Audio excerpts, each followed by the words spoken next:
don't know where you live, but I grew up around farming communities all my life, and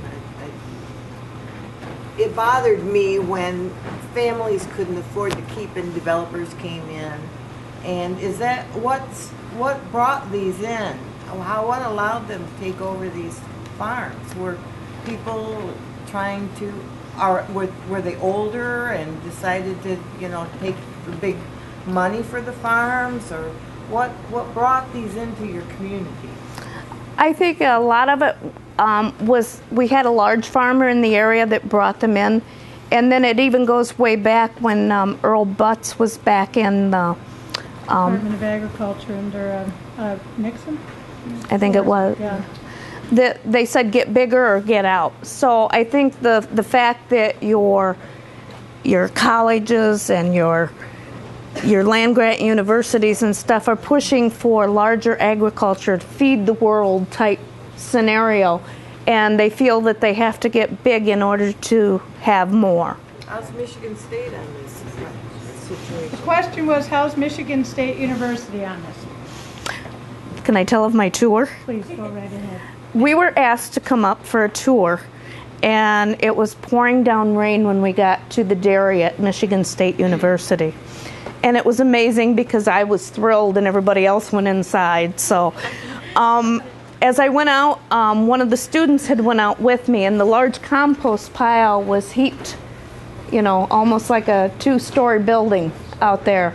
And the waste from that during the rain was running off and going into the stone along the side.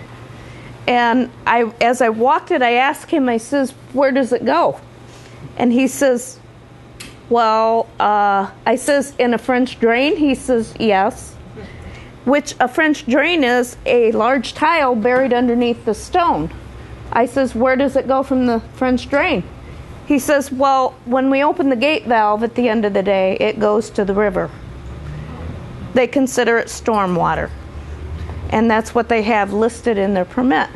And this is where we need to start making change, as our universities need to start educating our children that this is not a sustainable practice. I was amazed that there was blacktop pavement in the entire dairy, in the area of the dairy, with giant catch basins and stuff. So I was very fascinated when I got to do the tour, because to me this was not farming, and this is not what we should be teaching our children. So what they say? They just kind of look at you. Yeah. Let's get one more question. Go ahead. Okay. I grew up on a farm in Alligator, but I've been in Washington State for the last 20 years, so some of this is new to me. And when I came back, I saw those giant tanker trucks in those fields of some farmer friends. I mean, these are people I grew up with. Can you explain? I mean, are like, I don't want to say their names, but they're great people. I mean, they're nice people. But are they being paid to put that on the fields? I mean, what kind of transactions happening? Are they making a lot of money on this? Are they just being a reservoir? I found it was totally new to me, so I've never seen it before. There's a lot of different scenarios on the very large CAFOs. Is they can manifest waste where they can give it away to a person that wants to put it on their property or other property. And through the Farm Bill, through the EQUIP program, they can get paid to transfer waste. So we're finding that many companies have many multiple names, or different limited liability companies, that they can give it from one name to another name to get money for it. Other things is we're seeing large trucks and applications.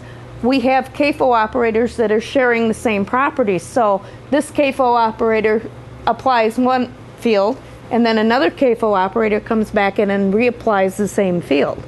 So we're seeing all different types of applications. Most of the waste is not treated. We've had E. coli readings in the water. 300 is full body contact, and we've had readings as high as 7.5 million. And this is drinking water downstream for your towns and cities along the way. So there's a lot of different scenarios of why and how they put waste on. They put on solids, they put on liquids. It can be in many forms. And And just the simple answer is when you build a huge barn and have 1,000 cows, you got to put the waste somewhere. And they're using water, as Lynn described, the groundwater to wash out the barns, put it in a lagoon, and then spread it sometimes many, many months later after it's sat there fermenting for 6 or 12 months. Then put it on the ground and consider that fertilizer. Now, the one that we saw dumping on the side of the road, was that his property or was that somebody else's property? That was his property, Okay. but a lot of them will rent property. They'll, give it away to other farmers to put on their land, or they will be subcontracted to haul it somewhere else. But what we find is the lagoons, just like I said, in our area, we have 60 lagoons within a 10-mile radius with over 400 million gallons of waste. And just to give you an example, the big facility back here on the poster board has 9 lagoons at each location. And in those 9 lagoons, we've got 214 million gallons of waste, which in their plan, when we do comments, they've got 3 years worth of waste that they can't go out there and apply in 1 year.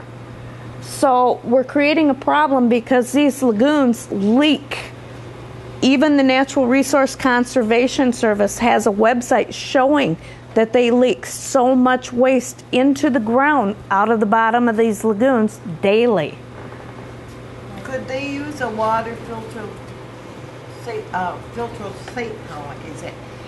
system to do this, to take care of it? Would that be a solution? The problem with this is when CAFOs create such a large problem, they want the public to subsidize it to clean it up. And what we're doing is we're creating a bigger problem because it's more cost, it's more labor intensive at that point. But the fact is we're using clean, fresh groundwater to make waste. And this is not going to be sustainable in the future. So I hate to interrupt. Lynn's going to be around. And we wanted to give people a chance to have one-on-one conversations. And she also does presentations around the state, so you can catch her again. And when the last call at the Oasis, which is the documentary that you previewed tonight, is out, you'll be hearing about that from us as well. She'll actually be speaking at the April 5 screening. All right. Yeah. So I want to, though, also ask Jan O'Connell, who's as a Grand Rapids native, who many of you know, to come up and conclude our presentation. Then we can get into more conversations. Thank you. Yeah. Well, I want to thank everybody for coming. It's great to see so many people here. But this has been a long battle for the Sierra Club. We've been working on basically cleaning up the CAFO Act for over 10 years.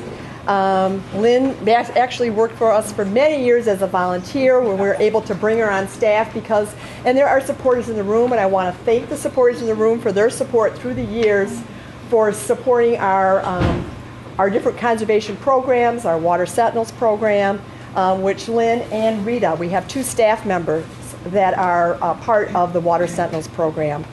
So I'm going to give you some opportunities tonight. If you're able to support us either tonight or can take something and support us later. We're also celebrating 45 years of the Michigan Sierra Club this year. And it also happens to be 120 years of National Sierra Club. So if you're able to make a contribution, $45 to support our Water Sentinel work and the work that Lynn and Rita have been doing, we will also give you a membership to Sierra Club for a year. You'll get publications from us. This comes out from us a couple times a year. You'll get our national publication, which comes out every other month, 6 per year. And we also have updates every other week. They come on Sunday mornings, they come online as to what's happening in the state. So we keep you totally informed if you want to sign up for our email listing.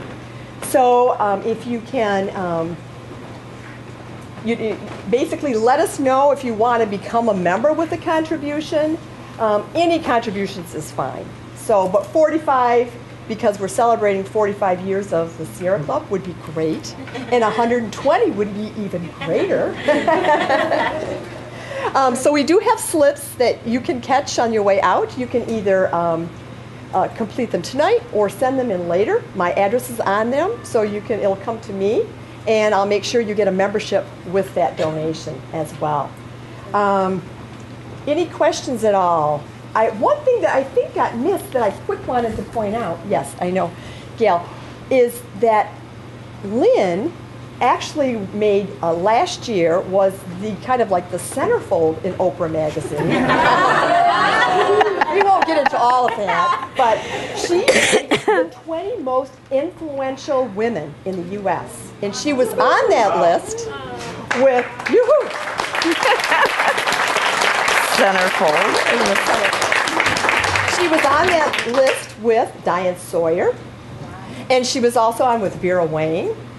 And if you want to catch it, it was the September of 2010 issue of Oprah magazine that's got her featured in there. I think Julia Roberts was in that 20 list too. Yes.